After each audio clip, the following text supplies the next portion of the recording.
సముద్రం లోపల 750 మీటర్ల లోతుకి ఏదైనా సబ్మెరైన్ వెళ్తే దానిలో ఎలాంటి విస్ఫోటనం జరుగుతుంది అంటే దాంతో ఆ సబ్మెరైన్ పూర్తిగా ధ్వంసమైపోతుంది. మనిషి ఇంతవరకు 11 కిలోమీటర్ల లోతులో ఉన్న ఛాలెంజ్డ్ డీప్ అనే ప్లేస్ ని మాత్రమే కనిపెట్టగలిగాడు. మీరు ఖచ్చితంగా దీని గురించి ఆలోచించే ఉంటారు. అది ఏంటి అంటే అసలు సముద్రం యొక్క పూర్తి లోతు ఎంత ఉంటుంది అని.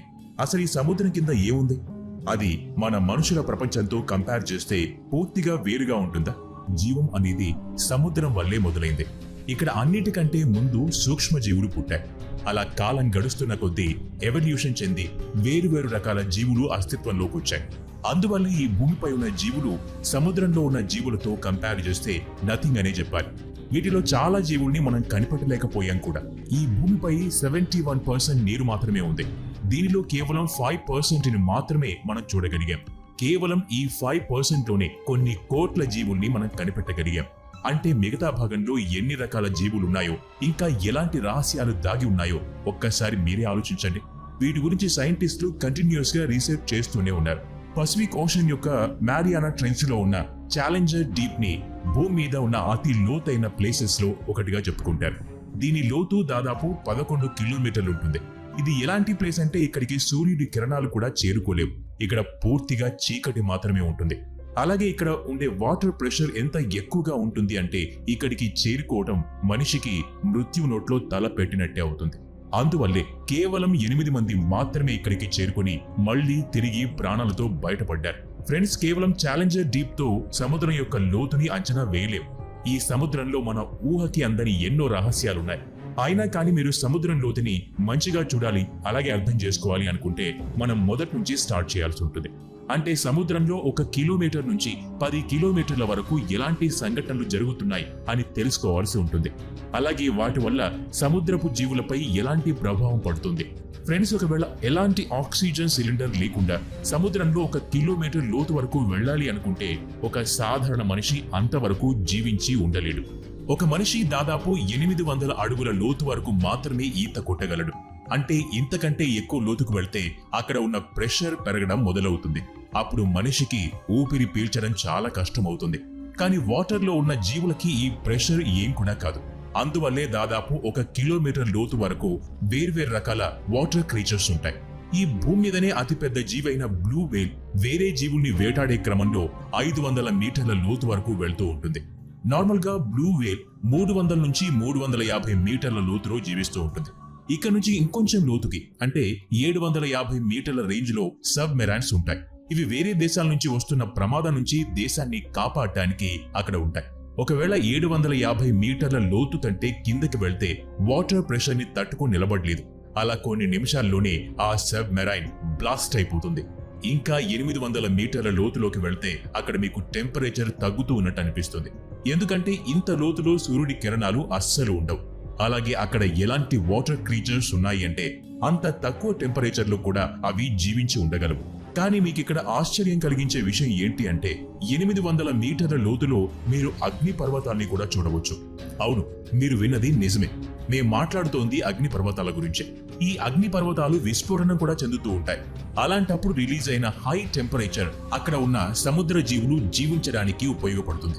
అలా మీరు ఎంత లోతు వరకు వెళ్తూ ఉంటే చీకటి అలాగే వాటర్ ప్రెషర్ పెరుగుతూనే ఉంటుంది. అలా మీరు 11 కిలోమీటర్ల లోతు వరకు చేరుకుంటే ఆ ప్రదేశాన్ని ఛాలెంజర్ డీప్ అనే పేరుతో పిలుస్తారు. ఇది ఎంత లోతుగా ఉంటుంది అంటే ఈ ప్రపంచంలోనే అతి ఎత్తైన శిఖరం మౌంట్ ఎవరెస్ట్ ని రివర్స్ లో సముద్రంలో వేస్తే ఈ ఛాలెంజర్ డీప్ ని టచ్ కూడా చేయలేదు. ఈ ఛాలెంజర్ డీప్ దగ్గర ఉన్న వాతావరణాన్ని తెలుసుకోవడానికి సైంటిస్టుల ద్వారా తయారు చేయబడ్డ అడ్వాన్స్డ్ మెషిన్స్ ఇక్కడి వరకు చేరుకోగలిగాయి. కానీ ఛాలెంజర్ డీప్ తర్వాత ఏముంది అనేది ఒక పెద్ద రహస్యం అని చెప్పొచ్చు. మనందరికీ ఏమనిపిస్తుందంటే సముద్రం యొక్క లోతులో రకరకాల జీవులు లేదా బంగారు నిధులు లాంటివి ఉంటాయి అని. ఈ విధంగా అనుకుంటే మాత్రం మీరు తప్పుగా ఆలోచించినట్లే. ఇప్పుడు మనకు సముద్రం యొక్క లోతులో ఏముంది అని తెలుసుకునే ముందు మన భూమి యొక్క నిర్మాణం గురించి తెలుసుకోవడం చాలా ఇంపార్టెంట్. ఎందుకంటే అప్పుడు మాత్రమే మనకు సముద్రం కింద ఏముంది అని తెలుస్తుంది. మీ అందరికీ తెలిసే ఉంటుంది, భూమికి టాప్ లేయర్ ని క్రస్ట్ అంటారు. ఆ తర్వాత మ్యాంటిల్ లేయర్ స్టార్ట్ అవుతుంది. క్రస్ట్ అనేది ఎలాంటి లేయర్ అంటే ఇక్కడ నదులు, సముద్రాలు, కొండలు, చెట్లు, జంతువులు ఉంటాయి. ఈ క్రస్ట్ లేయర్ 510 కిలోమీటర్ల లోతు వరకు ఉంటుంది. ఈ లేయర్ లోనే 1 కిలోమీటర్ వరకు డ్రిల్ చేసి నేచురల్ రిసోర్సెస్ అయిన నూనె పదార్థాల్ని బయటకు తీస్తారు. సముద్రంలో ఉండే జీవులు చనిపోయి సముద్ర అడుగు భాగానికి చేరి డీకంపోజిషన్ జరిగి నూనె పదార్థాలుగా కన్వర్ట్ అయిపోతాయి. అంటే దీని అర్థం సముద్రం కింద నూనె ఉంది అని కాదు. ఈ డీకంపోజిషన్ అనే ప్రక్రియ చాలా సంవత్సరాల వరకు జరుగుతూ ఉంటుంది. అందువల్ల అక్కడ మనం అనుకున్నంత ఎక్కువగా నూనె ఉండదు. మరి సముద్రం కింద ఏముంది ఫ్రెండ్స్? సముద్రం అడుగు భాగాన కూడా నీరే ఉంటుంది. కానీ ఈ నీరు సముద్రానికి సంబంధించినది కాదు. ఈ భూమి మీద జీవం పుట్టక ముందు వాతావరణం తయారైంది. ఆ తర్వాత భూమిపై చాలా సంవత్సరాలు వర్షాలు పడుతూనే ఉండేవి. ఆ టైంలో ఆకాశంలోంచి పడిన నీటిని చాలా లోతు వరకు భూమి లాక్కుంది. అందుకని మనం ఏం చెప్పవచ్చు అంటే కోట్ల సంవత్సరాల ముందు కొన్ని సంవత్సరాల పాటు వర్షం రూపంలో పడిన నీరు సముద్రం యొక్క అడుగున ఉంది అని. చాలా సంవత్సరాలుగా పడిన వర్షం వల్ల ఈ నీరు క్రస్ట్ లేయర్ కిందికి అలాగే మ్యాంటిల్ లేయర్ పైన పేరుకుపోయింది. ఈ 2 లేయర్స్ మధ్యనే సముద్రాలు కూడా ఉన్నాయి. ఇప్పుడు మీకు అర్థమయ్యే ఉంటుంది సముద్ర అడుగు భాగంలో ఏముంది అని. కానీ ఇప్పుడు నేను చెప్పబోయే దాని గురించి చాలా తక్కువ మందికి తెలిసి ఉంటుంది. ఈ విషయం వినడానికి కొంచెం విచిత్రంగా ఉండవచ్చు, కానీ ఈ విషయం 100% నిజం. అది ఏంటి అంటే సముద్రం అడుగున ఏముంది అని తెలుసుకోవడానికి సైంటిస్టులు చాలా సంవత్సరాల నుంచి రీసెర్చ్ చేస్తున్నారు. అలా దాని ద్వారా మెక్సికో యొక్క సముద్రం కింద ఒక నదిని కనుగొన్నారు. ఆ నదికి సినోట్ యాంజెలిటా అని పేరు పెట్టారు. ఇది ఆ సముద్రంలో 115 అడుగుల కింద ఉంటుంది. ఈ నది యొక్క నీరు ఫ్రెష్ గా ఏమీ ఉండదు. సేమ్ ఇదే విధంగా బ్లాక్ సీ కింద కూడా ప్రపంచంలోనే అతి పెద్ద నది ఉంది. ఇది 100 అడుగుల కింద ఉంటుంది. ఈ నది 22,000 క్యూబిక్ మీటర్ నీటితో ప్రతి గంటకు 6 కిలోమీటర్ల వేగంతో ప్రయాణిస్తుంది. మీలో చాలా మందికి సముద్రం కింద నది ఉంది అంటే నమ్మశక్యంగా అనిపించకపోవచ్చు. చెప్పేది ఏంటి అంటే సైంటిస్టుల ప్రకారం ఎన్నో సంవత్సరాలుగా సముద్రం కింద స్టోర్ అయి ఉన్న నీటికి సూర్యరశ్మి తాకడం వల్ల కొంత మూమెంట్ వస్తుంది. అందువల్ల ఆ నీరు కంటిన్యూస్ గా ఫ్లో అవుతూ ఉంటుంది. దీన్నే మనం నది అంటున్నాం. ఎప్పుడైతే ఈ విషయం గురించి సైంటిస్టులు చెప్పారో ప్రజలు దీని వెనక ఉన్న కారణం తెలుసుకోవడానికి చాలా ఎక్సైట్ అయ్యారు. అప్పుడు తెలిసిన విషయం ఏంటి అంటే సముద్రంలో ఉన్న నీటి డెన్సిటీ ద్వారానే భూమి తిరగడం గాని అలాగే భూమిపై ఉన్న టెంపరేచర్ ఆధారపడి ఉంటుంది అని. ఎప్పుడైతే ఒకే డెన్సిటీలో ఉన్న నీరు కలుస్తాయో అవి సముద్రం కింద ఉన్న నీటిలో మూమెంట్ తీసుకొస్తాయి. అలా ఈ చిన్న చిన్న మూమెంట్స్ కలిసి పెద్దగా మారి సముద్రం కింద నదులు ఏర్పడడానికి ఉపయోగపడతాయి. ఇంకో కారణం ఏంటి అంటే సముద్రంలో వేరువేరు ప్లేసెస్ లో వేరువేరుగా సూర్యుడి కిరణాలు చేరుకుంటాయి. అందువల్ల సముద్రంలో కొన్ని భాగాల్లో ఉన్న నీరు చల్లగా ఉంటుంది, మరికొన్ని భాగాల్లో ఉన్న నీరు వేడిగా ఉంటుంది. ఫ్రెండ్స్, ఇవే కాకుండా సముద్రంలో నదులు ఏర్పడడానికి భూమి యొక్క రొటేషన్ స్పీడ్ కూడా కారణమవుతుంది. ఎందుకంటే భూమి ఎప్పుడూ తన కక్షలో ఒకే విధంగా తిరుగుతూ ఉంటుంది.